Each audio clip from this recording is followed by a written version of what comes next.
مسلمان کے لیے روزے جو فرض کیے گئے آپشنلی نہیں ہے میرے عزیز، یہ آپشنلی نہیں ہے، اختیاری نہیں ہے، جسے چاہے وہ رکھے جسے چاہے وہ چھوڑے۔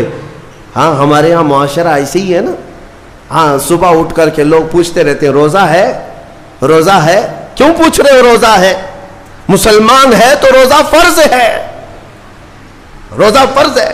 اگر میں آپ کو پوچھوں اچھا لگے گا؟ انسان ہو اچھا لگے گا، سامنے دکھ تو رہا ہے انسان ہے، پھر کیا پوچھنا ہے؟ مسلمان کے لیے روزہ ایسا ضروری ہے جیسے اس کے لیے انسان ہونا ضروری ہے۔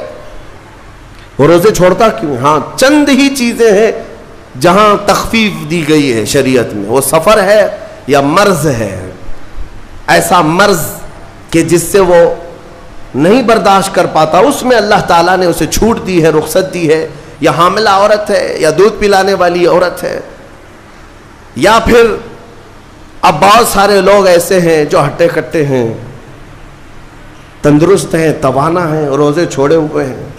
میرے عزیز، سب ہونے کے بعد اگر روزہ چھوڑنے کی کسی کو رخصت ہے نا، تو وہ صرف ان عورتوں کو جن کی ماہواری آتی ہے مہینے میں یا بچے کے بعد، حیض و نفاس والی عورتوں کے لیے روزہ نہیں ہے۔ تو میں ان لوگوں سے پوچھتا ہوں، کیا تمہاری بھی ایسی کیفیت ہے جو تم روزہ چھوڑے گھوم رہے ہو؟ ناپاک ہو؟ ناپاکی آئی ہے؟ نہیں ہے تو پھر کیوں روزہ چھوڑتے ہو؟ ایک روزے کو چھوڑنے کی سزا حدیث میں بتائی گئی 900 سال دوزخ میں رکھا جائے گا۔ 900 سال۔ اب کیلکولیٹ کرو، اگر تمہاری زندگی کے روزے قضا ہیں تو کتنے 100 سال جائیں گے۔ اس لیے میرے عزیزو، جب تک طاقت ہے روزے فی الحال کے رکھو ہی رکھو، اگر پیچھے کے چھوٹے ہیں تو اسے بھی پہلے کمپلیٹ کر لو، ورنہ قیامت کے دن کی سزائیں نہیں برداشت کر پاؤ گے، بھگت نہیں پاؤ گے۔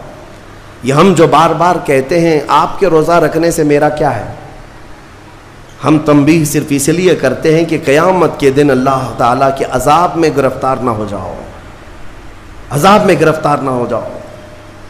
اور ہمارے بزرگوں نے ہمیں تعلیم دی ہے کہ اللہ تعالیٰ جب 11 مہینے کھلاتا پلاتا ہے، اور وہی مولا 1 مہینہ اگر حکم دے تو یہ کس قدر بندے کی ناانصافی ہے کہ اپنے مولا کے حکم کو پیٹ پیچھے ڈالتا ہے اور پھر کھاتا پیتا رہتا ہے۔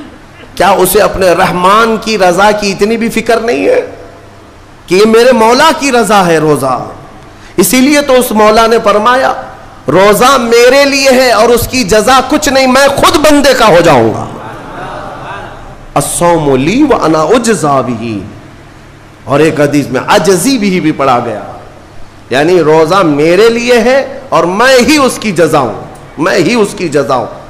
مطلب یہ ہے کہ دوسرے اعمال کی جزا میں جنت ہے، محلات ہے، الگ الگ ثواب ہے، لیکن روزے کے متعلق مولا نے فرمایا میں خود ہی اس کی جزا ہوں۔ تجھ سے تجھی کو مانگ کر مانگ لی ساری کائنات، جس کا خدا ہو گیا اس کی ساری کائنات۔ میرے عزیزوں، اللہ تبارک و تعالیٰ اگر کسی بندے کا ہے تو پھر اس کے کیا کہنے۔ اچھا، ایک اور اس میں حکمت یہ ہے، روزہ جو رکھا جاتا ہے یہ بندے اور اللہ کے بیچ کا راز ہے، دوسرے کسی کو پتہ نہیں۔ میرا روزہ آپ کو نہیں معلوم، آپ کا روزہ مجھے نہیں معلوم۔ چہرہ دیکھ کر کے کچھ بھی کہا جا سکتا ہے، ہاں چہرہ دیکھ کر کسی کا روزہ پتہ چلے گا؟ آپ کل سحری کر کے نیت کر کے روزے سے آئے ہیں، کسی کی پیشانی پہ تو لکھا نہیں ہے کہ یہ روزے دار ہے، آپ نے کہا ہم نے مان لیا، لیکن حقیقت کیا ہے یہ تم جانو گے، اللہ ہی جانے۔ بہت سارے تمہارے پاس موقع ایسے آتے ہیں جب ایک ایک گھونٹ نگل سکتے ہو، وضو کے بیچ میں، غسل کے بیچ میں، جب کوئی نہ دیکھ رہا ہو تب چٹکیاں لے کر اندر ڈال سکتے ہو، کوئی نہ دیکھ رہا ہو، لیکن بندے اور مولا کے درمیان کا ایک راز ہے روزہ۔ اسی وجہ سے ایک حدیث میں ملتا ہے قیامت کے دن جب ایمان والوں کو جمع کیا جائے گا اور جن کی بخشش ہو جائے گی تو ان میں ایک جماعت ایسی ہوگی جو جنت کی طرف اڑتے ہوئے جا رہے ہوں گے اور جنت میں پہنچ جائیں گے، کسی کو نظر نہیں آئیں گے، بہت تیزی سے وہ جنت پہنچ چکے ہوں گے۔ باب الریان ایک دروازہ ہے جو صرف روزے داروں کے لیے، جن کے روزے اللہ کی بارگاہ میں پسند آ گئے، وہ دروازہ صرف ان کے لیے، وہاں پہنچ چکے ہوں گے۔ بہت سارے اہل اللہ، بڑے بڑے مقامات والے وہاں موجود ہوں گے، پوچھیں گے تم کہاں سے آئے، کون سے راستے سے آئے؟ نہ وہاں نظر آئے، نہ راستے میں نظر آئے، یہاں کیسے پہنچے؟ تو وہ کہیں گے کہ اللہ تبارک و تعالیٰ نے ہمیں روزوں کی وجہ سے یہ مقام دیا۔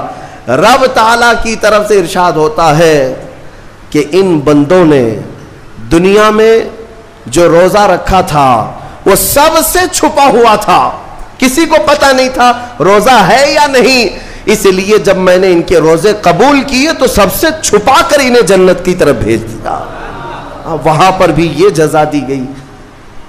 میرے عزیزوں، فضیلتیں بہت ساری ہیں، سب کو پتہ ہے، لیکن میں جو کہہ رہا ہوں وہ یہ ہے کہ اگر اپنے نفس کو کنٹرول میں لانا ہو تو یہ روزے شرط ہیں۔ ایک صحابی حضور کی بارگاہ میں آئے، جوان تھے، کہا کہ یا رسول اللہ صلی اللہ علیہ وسلم، جوان ہو چکا ہوں، شادی کی عمر ہے، لیکن شادی کرنے کی طاقت نہیں، مال نہیں، اسباب نہیں، کیا کروں؟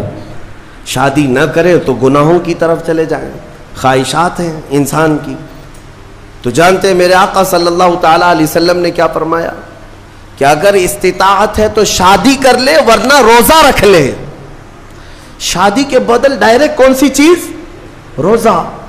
فرمایا اس لیے کہ روزہ تمہاری شہوت کو ختم کرتا ہے، تمہارے اندر صبر قائم کرتا ہے۔ عزیزان گرامی، حدیث پاک کا یہ مفہوم میں آپ کے سامنے رکھ رہا ہوں۔ تربیت میں میرے آقا نے ان نوجوانوں سے کہا جن کی شہوت غالب ہے، جو گناہوں کی طرف زیادہ جا سکتے ہیں، ان کے لیے فرمایا گیا وہ روزہ رکھیں، کنٹرول میں رہیں گے۔ صرف رمضان کا ہی نہیں، سال میں اور بھی دنوں میں روزہ رکھو تاکہ تمہارا نفس قابو میں رہے، کنٹرول میں رہے۔ میں چند مہینے پہلے کچھ نوجوانوں کی کثرت کو دیکھ رہا تھا جو اپنے جسم کو شیڈول بنانے کے لیے، مینٹین کرنے کے لیے ڈائٹ پلان تیار کر رہے تھے۔ تو اس میں ایک بہت ہی بڑے ڈاکٹر ہیں جنہوں نے ڈائٹ پلان دیا، تو اس میں انہوں نے مینشن کیا کہ ہفتے میں ایک دن بھوکا رہنا چاہیے، صبح سے شام تک۔ وہ نان مسلم ہے۔ میں نے پوچھا تھا کہ یہ آپ کے ڈائٹ پلان میں کس لیے ہے؟ تو انہوں نے اس کی سائنٹیفک وجہ بتائی کہ ہفتے بھر میں ہم جو کچھ بھی کھاتے ہیں، کچھ ایسی چیزیں جمع ہو جاتی ہیں جن کو پگھلنے کا موقع ہی نہیں ملتا، ہم بار بار کھاتے رہتے ہیں، اس پر چیزیں جمع ہوتی رہتی ہیں۔ ایک دن ہفتے میں اگر اپنے پیٹ کو خالی چھوڑ دیا جائے تو فاسد مادے گل کر کے باہر نکل جائیں گے اور صحت ہمیشہ صحیح رہے گی۔ یہ دنیا کہہ رہی ہے۔ میرا مولا بغیر حکمت کے کوئی چیز تم پر فرض نہیں فرماتا۔